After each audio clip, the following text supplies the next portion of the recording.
എന്റെ പ്രിയപ്പെട്ട സഹോദരിമാരെ, കാരണവന്മാരെ, യുവാക്കളെ, വളരെ പുണ്യമുള്ള ദിനങ്ങളാണ് മുന്നിൽ വന്ന് നിൽക്കുന്ന ദുൽഹജ്ജ്. ആ ദുൽഹജ്ജ് 1 മുതൽ തന്നെ കന്നുകാലികളെ കാണുമ്പോൾ അല്ലാഹു അക്ബർ എന്ന് പറയൽ സുന്നത്തുണ്ട്.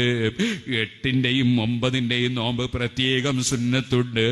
ദുൽഹജ്ജ് 1 മുതൽ 9 വരെ നോമ്പിന് പ്രത്യേകം പുണ്യമുണ്ട്. ആ ദുൽഹജ്ജിന്റെ വളരെ പ്രധാനപ്പെട്ട ദിനങ്ങൾ മുന്നിലേക്ക് വരുന്നു. അറഫ ദിനം വരുന്നു. പിറ്റേ ദിവസം ബലിപെരുന്നാളാണ്. അന്ന് വളരെ ശ്രേഷ്ഠമായ അമലാണ് ഉദ്ഹിയ്യത്ത്. 11, 12, 13 കൂടി അതിനുള്ള ദിനങ്ങളാണ്. അറഫ ദിവസത്തിന്റെ രാവിലത്തെ സുബഹി മുതൽക്ക് അതേ അയ്യാമുത്ത തശ്രീഖിന്റെ അവസാന ദിവസമായ 13-ന്റെ അന്ന് അസറിന്റെ ശേഷം വരെ ഓരോ ഫർദും സുന്നത്തുമായ നിസ്കാരങ്ങൾക്ക് ഉടനെ തക്ബീർ പ്രത്യേകം പുണ്യമാണ്. ദുആക്ക് ഇജാബത്തുള്ള ദിവസങ്ങളാണ്, സമയങ്ങളാണ്. പടച്ച റബ്ബിന്റെ പ്രതിനിധികൾ അവന്റെ ദർബാറിലേക്ക് ഹറമിന്റെ പുറത്തു പോയി കരഞ്ഞു പറഞ്ഞ് അറഫയിൽ നിന്ന് ശുദ്ധീകരിച്ച് അവന്റെ ദർബാറിലേക്ക് തിരിച്ചു വന്ന് തവാഫ് ചെയ്യുന്ന രംഗമാണ്. മിനയിൽ രാപ്പാർക്കുന്ന ദിവസങ്ങളാണ്. ഇബ്രാഹിം അലൈഹിസ്സലാമിനെയും ഇസ്മായിൽ അലൈഹിസ്സലാമിനെയും ഹാജർ ബീവിയെയും ഒക്കെ അനുസ്മരിക്കുന്ന ദിനങ്ങളാണ്.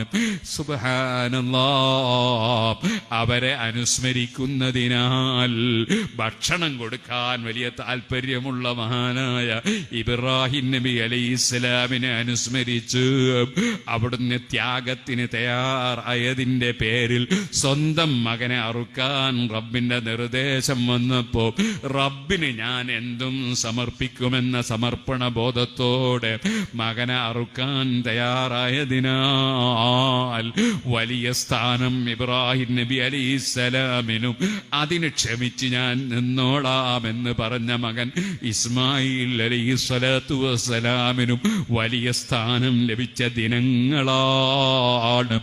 അവരെ അനുസ്മരിച്ചുകൊണ്ട് ഖിയാമത്ത് നാൾ വരെ 10, 11, 12, 13 ദിനങ്ങളിൽ അതാ ഒട്ടകങ്ങളും പോത്തുകളും അതേ പശുക്കളും ആടുകളുമൊക്കെ അറുത്ത് ഭക്ഷണം വിതരണം ചെയ്യുകയാണ്. ആ വലിയ പുണ്യമുള്ള ദിനങ്ങൾ വരുമ്പോ അതിനെ സ്വീകരിക്കാൻ വേണ്ടി ഒന്ന് ഒരുങ്ങണമെന്ന് എന്നോടും നിങ്ങളോടും വസിയ്യത്ത് ചെയ്യുന്നു. സ്വീകരിക്കാൻ വേണ്ടതെന്താണ്? ഒന്ന് നന്നായി കുളിച്ച് വൃത്തിയാകലാണ്. പെരുന്നാളിന്റെ അന്ന് കുളിക്കുന്ന കുളിയല്ല, അത് സുന്നത്താണ്. ഞാൻ പറഞ്ഞ കുളി അതല്ല കേട്ടോ. ഈ പാപപ്പെട്ട ഞാനൊന്ന് പിന്നോട്ട് തിരിഞ്ഞു നോക്കണം. എന്റെ ജീവിതത്തിൽ എത്ര നിർബന്ധമായ കാര്യങ്ങൾ വിട്ടുപോയി, എത്ര ഹറാബുകൾ കറാഹത്തുകൾ ചെയ്തു പോയി. അതുപോലെ എത്ര നല്ല നല്ല കാര്യങ്ങൾ എനിക്ക് അവസരം കിട്ടിയിട്ട് നഷ്ടപ്പെട്ടു പോയി.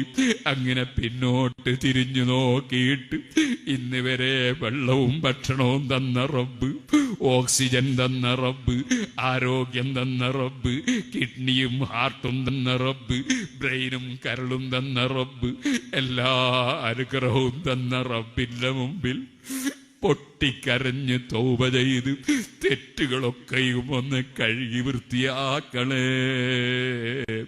അതിന് ഈ പാവപ്പെട്ട എനിക്കും നിങ്ങൾക്കും റബ്ബ് തൗഫീഖ് നൽകട്ടെ.